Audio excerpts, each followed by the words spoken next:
नमस्ते, प्रणाम। मैं मीनाक्षी जैन स्वागत करती हूँ आपका चैनल मीनाक्षी जैन पर। यहाँ पर कुछ कंस्ट्रक्शन वर्क की वजह से जो डिस्टर्बिंग वॉइस आ रही है उसके लिए मैं क्षमा चाहूंगी। ये वीडियो है केबीसी 15 से रिगार्डिंग।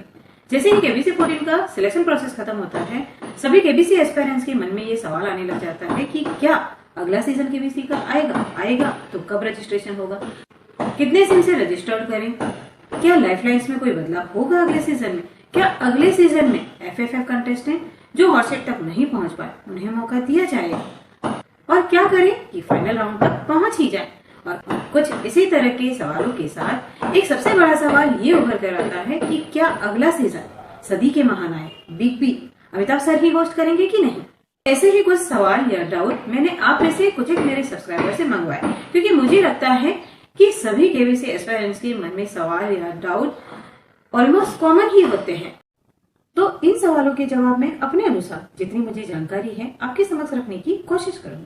तो बने रहें वीडियो में अंत तक, क्योंकि मुझे लगता है इन्हीं सवालों के जवाब के साथ आपके भी कुछ एक डाउट्स जरूर क्लियर हो जाएंगे। वीडियो की शुरुआत से पहले केबीसी 10 के एक विनर श्यामराज जी दुमका झारखंड से, उनका हाल ही में 14 दिसंबर 2022 को अल्पायु में आकस्मिक निधन हो गया। उन्हें हम 15 सेकंड के मौन के साथ श्रद्धांजलि अर्पित करेंगे। आप चाहें तो कमेंट में उन्हें श्रद्धांजलि जरूर दें। ओम शांति।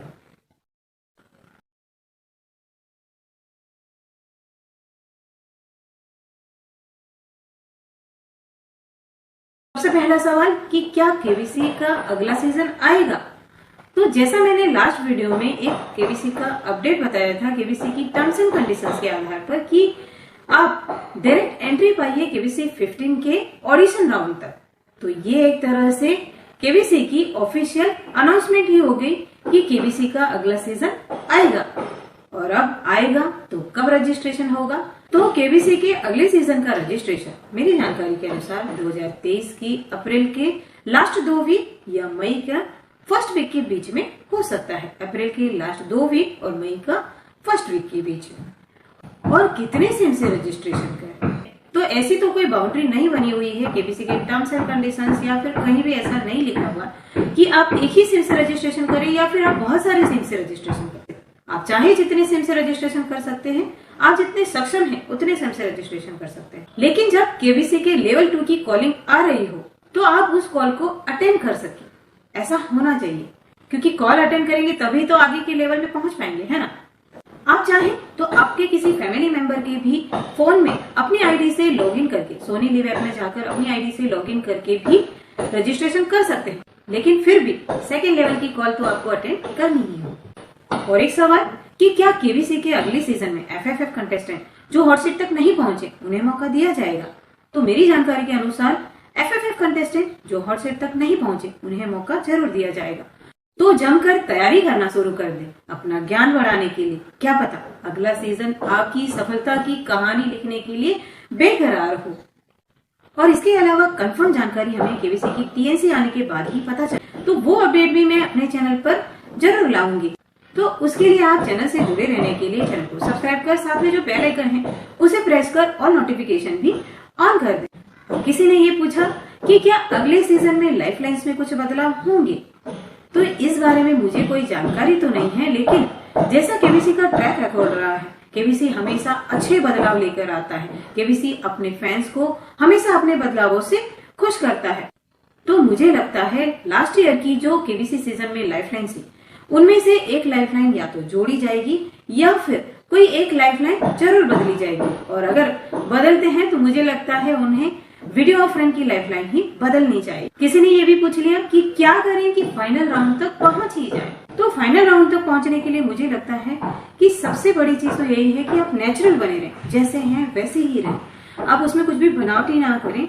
और जब आप ग्राउंड ऑडिशन तक पहुंच भी जाते हैं तो वहां पर एक जीके टेस्ट के साथ बायो लिखने दी जाती है। तो उस बायो को आप सूझबूझ के साथ अच्छे से फिल करें, क्योंकि वो बायो आपकी इंटरव्यू जब देने जाते हैं तो उनसे भी डरे नहीं, वो काफी कोऑपरेटिव रहते हैं आपके साथ। वो पूरी बायो आपसे पहले पढ़कर रखते हैं और फिर उस बायो के आधार पर आपसे बातचीत होती है। तो आप जो भी घटना, जो भी बातचीत, जो भी आपकी लाइफ का स्ट्रगल है, उस बायो में अच्छे से डिटेल से भर सकते हैं और फिर उस बारे में आपसे बातचीत होती है। तो आप जैसे हैं वैसे ही रहें। अगर आप दुखी हैं तो दुखी, अगर आप किसी उपलब्धि को शेयर करना चाहते हैं तो वो शेयर करें। मतलब जैसा आप फील करते हैं वैसा ही अपने आप को प्रेजेंट करें। क्योंकि अगर आप बनावटी कर रहे हैं तो आपको याद रखना पड़ेगा या फिर अवेयर रहना पड़ेगा। लेकिन अगर आप नेचुरल हैं तो नेचुरल वे ही में आप फ्लो में आगे के लेवल तक बढ़ते चले जाएंगे। और फिर हम सब जानते हैं कि केबीसी में जाने का प्रयास करने वाले लाखों लोग होते हैं और उन लाखों लोगों में से कुछ 100 लोग ही सेट तक पहुंचते हैं और उनमें से कुछ एक विजेता बनते हैं। लेकिन आपकी काबिलियत तो इसी से प्रूव हो जाती है कि आप उसमें जाने के लिए अपना ज्ञान अर्जित करने की मेहनत करने लग जाते हैं और मेहनत में विश्वास रखते हैं। मेहनत करके आप ये सोचते हैं कि इस मेहनत का फल मुझे आज नहीं तो कल मिलेगा जरूर। अच्छा, तो यही आपकी काबिलियत मापने का पैमाना है कि आप मेहनत करने में विश्वास कर रहे हैं, क्योंकि ऊपर वाला भी मेहनत करने वाले को उसका रिजल्ट आज नहीं तो कल देगा जरूर।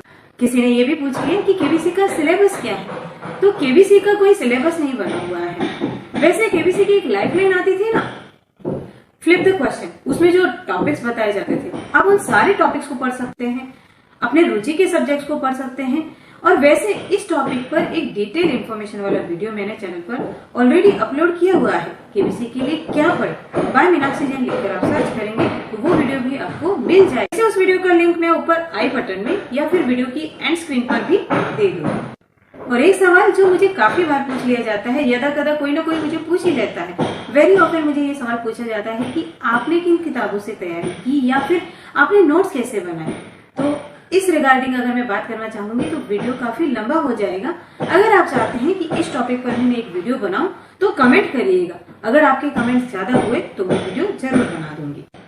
और किसी ने ये भी पूछ लिया कि बड़े सवालों की तैयारी कैसे करें, तो मेरे अनुसार तैयारी कभी भी बड़े या छोटे सवालों की नहीं होती। आप जो भी पढ़ रहे हैं, जो भी सवाल या टॉपिक, उस सवाल को आप थोड़ा डिटेल में पढ़ने की आदत है। डिटेल में पढ़ेंगे तो उस टॉपिक से रिलेटेड क्या छोटा सवाल क्या बड़ा सवाल, आप सभी के आंसर क्रैक भी कर पाएंगे और आपकी मेमोरी भी शार्प होगी उससे। मुझे ऐसा लगता है कि डिटेल में पढ़ने से कहानी की तरह हमें घटनाएं याद रहने लग जाती हैं। जैसे कोई मूवी की बात ले लो, अगर उस मूवी के बारे में आपने थोड़ा सा पढ़ लिया तो उस मूवी से रिलेटेड कोई क्वेश्चन आएगा तो जितने आपने पढ़ा वो भी अगर आपको याद हो तो उतने ही जवाब आप दे पाएंगे। लेकिन अगर पूरी मूवी देख ली और फिर उस कहानी से रिलेटेड कोई भी सवाल आपके सामने आए तो हर सवाल का जवाब आप दे पाएंगे। और किसी ने मुझे सवाल भेजा कि क्या सिद्धार्थ बसु सर अगले सीजन में केबीसी की प्रोडक्शन टीम का हिस्सा होंगे। तो मैं जहां तक जानती हूँ सिद्धार्थ बसु सर केबीसी के टीएनसी बनाने या उसमें बदलाव करने वाली टीम में काम नहीं करते हैं। वो केबीसी के लिए जीके क्वेश्चन बनाने वाली टीम के हेड या फिर उसके मुख्य सलाहकार हैं। वो ज्यादातर सेट पर भी क्वेश्चन रूम में रहते हैं, जहां पर केबीसी के टीम मेंबर्स को भी एंट्री अलाउड नहीं होती है। और एक बार जब मैं केबीसी का गेम खेल रही थी सेट पर और मैंने एफएफएफ राउंड क्लियर करके जब हॉट सीट पर पहुंची, मैं थोड़ी नर्वस हो गई थी। तो जब सिद्धार्थ बसु सर मुझसे मिलने आए थे तो उन्होंने एक बात ये शेयर की थी मुझसे कि अमिताभ बच्चन सर को कोई भी क्वेश्चन पहले से नहीं बताया जाता, ना तो क्वेश्चन बताया जाता है और ना ही आंसर। उनको पहले से कुछ भी नहीं बताया जाता है। लेकिन हाँ, अगर उनको किसी क्वेश्चन का आंसर पहले से आता हो तो वो ये अलग बात है। बाकी उनको केबीसी की टीम द्वारा ना तो क्वेश्चन बताया जाता है और ना ही आंसर। उनके सामने पहली बार क्वेश्चन तभी आता है जब आपके सामने आता है। ये बात खुद सिद्धार्थ बसु सर ने मुझसे केबीसी के सेट पर ही कही थी। और अब सबसे बड़ा सवाल जो सभी केबीसी एस्पायरेंट्स के मन में या फिर केबीसी के फैंस के मन में रहता है कि क्या अगला सीजन सदी के महानायक बिग बी यानी अमिताभ सर ही होस्ट करेंगे कि नहीं। तो जहां तक मुझे जानकारी है केबीसी का अगला सीजन भी सदी के महानायक बिग बी यानी हम सब के चहेते अमिताभ सर ही होस्ट करेंगे। और जहां तक मैं जानती हूँ अगले 2 सीजन के लिए बच्चन सर ने केबीसी की टीम के साथ कॉन्ट्रैक्ट साइन कर लिया है। अगले 2 सीजन बच्चन सर ही होस्ट कर सकते हैं। लेकिन फिर भी हम सभी फैंस मिलकर उनके अच्छे स्वास्थ्य के लिए प्रार्थना जरूर करेंगे, क्योंकि कितने भी कॉन्ट्रैक्ट साइन हो जाए जब उनका स्वास्थ्य अच्छा नहीं रहेगा तो वो केबीसी का सीजन होस्ट नहीं कर पाएंगे। इसीलिए उनके अच्छे स्वास्थ्य की प्रार्थना जरूर करेंगे। और इस बात को कंफर्म अमिताभ सर ने खुद अपने ट्विटर पर इस पोस्ट के साथ किया, जिसमें केबीसी 14 के सेट से ये फोटो शेयर करते हुए सर ने कैप्शन में लिखा, bye to one and the hope to be back again. इससे हमें कहीं ना कहीं थोड़ी सी कंफर्मेशन तो मिल ही जाती है कि सर की अगला सीजन होस्ट कर सकते हैं। वीडियो की जानकारी अगर अच्छी लगी तो एक लाइक जरूर करें, साथ ही अपने काफी सारे मित्रों के साथ शेयर अवश्य करें और चैनल के साथ जुड़े रहने के लिए चैनल को सब्सक्राइब कर लें और साथ ही जो बेल आइकन है उसे प्रेस कर ऑल नोटिफिकेशन भी ऑन कर दें। Thank you so much and all the very best.